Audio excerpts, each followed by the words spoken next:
Shalom, puji Tuhan. Mari sama-sama kita siapkan hati kita, kita masuk dalam hadirat Tuhan. Mari kita tenangkan hati kita menyembah Dia.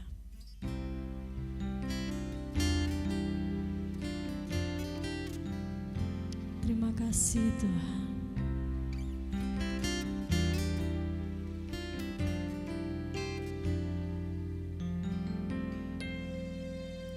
Semusim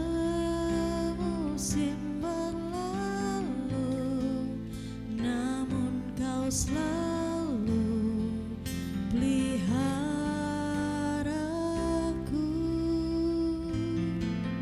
Kasih dan setiamu tak pernah layu di hidupku. Lebih luas dari samudra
Segenap hatiku menyembahmu Yesus,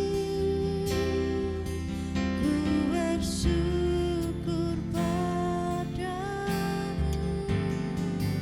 Dengan apa kan ku balas segala kebaikanmu. Segenap hatiku menyembahmu Yesus, ku bersyukur padamu. Dengan apa kan ku balas segala kebaikanmu. Segenap hatiku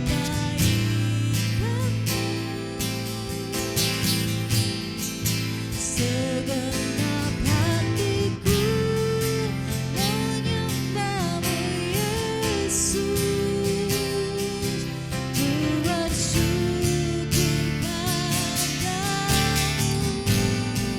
Dengan apa kan ku balas segala kebaikanmu. Segenap hatiku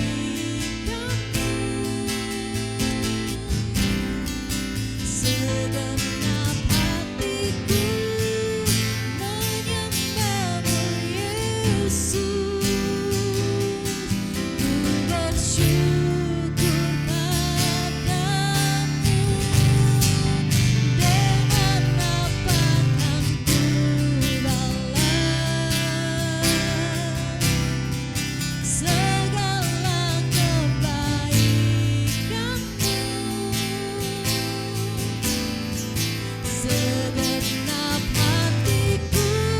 menyembahmu Yesus, ku bersyukur padamu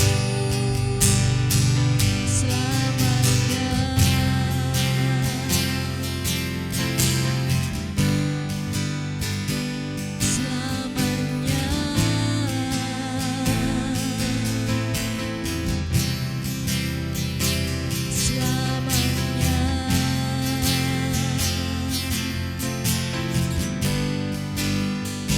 Selamanya.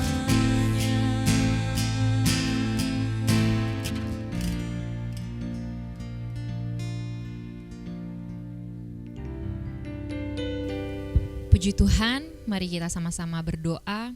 Bapa, kami mengucap syukur di tempat kami berada masing-masing. Kami percaya, kami merasakan hadirat Tuhan memenuhi setiap kami. Di dalam hadirat-Mu ada kekuatan yang baru. Di dalam hadirat Tuhan ada kuasa yang Tuhan curahkan. Sehingga kami yang tidak berpengalaman, kami memperoleh suatu pengetahuan yang baru. Hikmat yang daripada-Mu memberikan kami ide, kreativitas untuk kami dapat bergerak tanpa batas. Dan kami percaya Tuhan sanggup membukakan setiap jalan, pintu yang tertutup di dalam nama Yesus.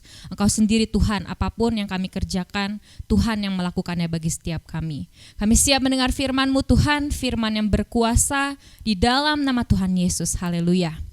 Puji Tuhan, shalom saudara. Hari ini kita akan membuka Alkitab kita di dalam 1 Korintus 10 ayat yang ke-24. Firman Tuhan mengingatkan, jangan seorang pun mencari keuntungannya sendiri, tetapi hendaklah tiap-tiap orang mencari keuntungan orang lain. Hari ini mengingatkan kita bahwa di akhir zaman, kasih sudah menjadi semakin dingin. Masing-masing orang menjadi egois. Masing-masing orang hanya mementingkan apa yang menjadi nyaman dan aman bagi dirinya sendiri. Tetapi firman Tuhan mengingatkan kita, di tengah dunia yang sedang selfish saat ini, bagaimana hari ini kita tetap memprioritaskan, bagaimana kita tidak merugikan pihak lain saat kita ingin menjadi seseorang yang diuntungkan. Kita juga harus berpikir, orang lain jangan sampai dirugikan, karena akan terjadi ketidakseimbangan, akan terjadi ketidakadilan. Sedangkan Allah adalah Allah yang adil. Allah mencintai keadilan, sehingga kita sebagai anak-anak Allah, kita juga harus memperjuangkan apa yang adil. Tuhan membela hak dan perkara kita. Sekalipun hari ini mungkin kita mendapatkan ketidakadilan, tetapi waktu kita berseru kepada Tuhan, percayalah, Tuhan yang akan menyelamatkan, Tuhan yang akan memberikan hak kita, Tuhan yang akan membela. Sekalipun apa yang kita perjuangkan menjadi sia-sia, tetapi waktu Tuhan pasti nyata untuk mengangkat setiap engkau dan saya. Dan puji Tuhan, firman Tuhan mengingatkan kita, apapun yang kita lakukan harus ada standar firman-Nya. Di dalam 1 Korintus 10 ayat yang ke-31, apabila engkau minum, apabila engkau makan, atau engkau melakukan segala sesuatu yang lain, lakukanlah semuanya itu untuk kemuliaan Allah. Kita harus ingat, standar yang kita lakukan dalam berbisnis, berusaha, melakukan segala apapun, harus tujuannya adalah untuk kemuliaan Allah. Hari ini banyak pengusaha yang memalsukan atau menyuap untuk BPOM, PIRT, demi usahanya, produknya cepat bisa diregistrasikan.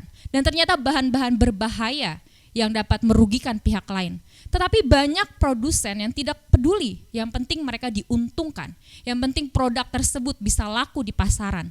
Tetapi jangan lupa bahwa apa yang hari ini kita tabur, itu juga yang akan kita tuai. Sehingga hari berhati-hatilah, perhatikan apa yang engkau tabur. Apabila engkau menabur dalam kebenaran, maka engkau akan menuai dengan damai sejahtera.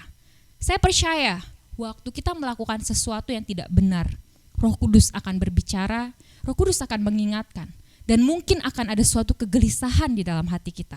Tetapi banyak orang yang hari ini tidak menghiraukan suara Tuhan. Banyak hari ini orang Kristen yang mempermalukan nama Tuhan. Labelnya, agamanya, identitasnya Kristen, tetapi tidak ada value. Bagaimana hari ini kita bekerja, tetapi harus dengan value, dengan nilai, prinsip kerajaan Allah. Standar yang tadi kita harus ingat, yang kita lakukan apapun itu adalah untuk kemuliaan Allah. Saya percaya kalau seseorang menentukan, menerapkan prinsip standar kemuliaan Allah, maka seseorang itu tidak akan sembarangan dalam bekerja, dalam berbisnis, dalam melakukan setiap hal kecil sekalipun. Saya ingat The Purpose Driven Life mengingatkan tujuan kehidupan seseorang. Kita di dunia ini, semua yang Tuhan izinkan setiap hari adalah sebuah ujian, adalah sebuah penilaian. Apakah engkau dan saya lulus dalam setiap ujian untuk menerapkan kebenaran firman Tuhan? Sehingga mari sama-sama. Kalau yang sebelumnya mungkin kita sering sudah diingatkan firman Tuhan, tapi kita tidak menghiraukan. Tapi kita pura-pura tidak mendengar. Dan saya percaya itu adalah hal yang mendukakan Roh Kudus.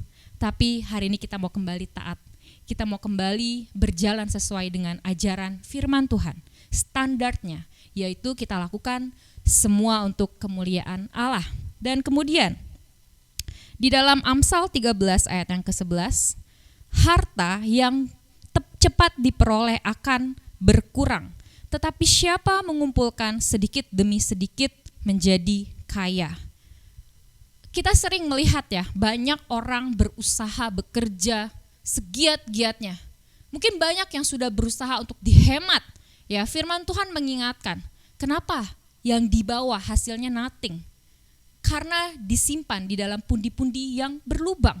Karena apa? Kita salah prioritas. Yang kita lakukan semuanya adalah untuk rumah kita masing-masing, untuk pembangunan, pekerjaan, kepentingan pribadi kita. Tapi kita lupa kalau tadi standarnya yang kita lakukan adalah untuk kemuliaan Allah, adalah untuk rumah Allah terlebih dahulu, adalah untuk orang lain.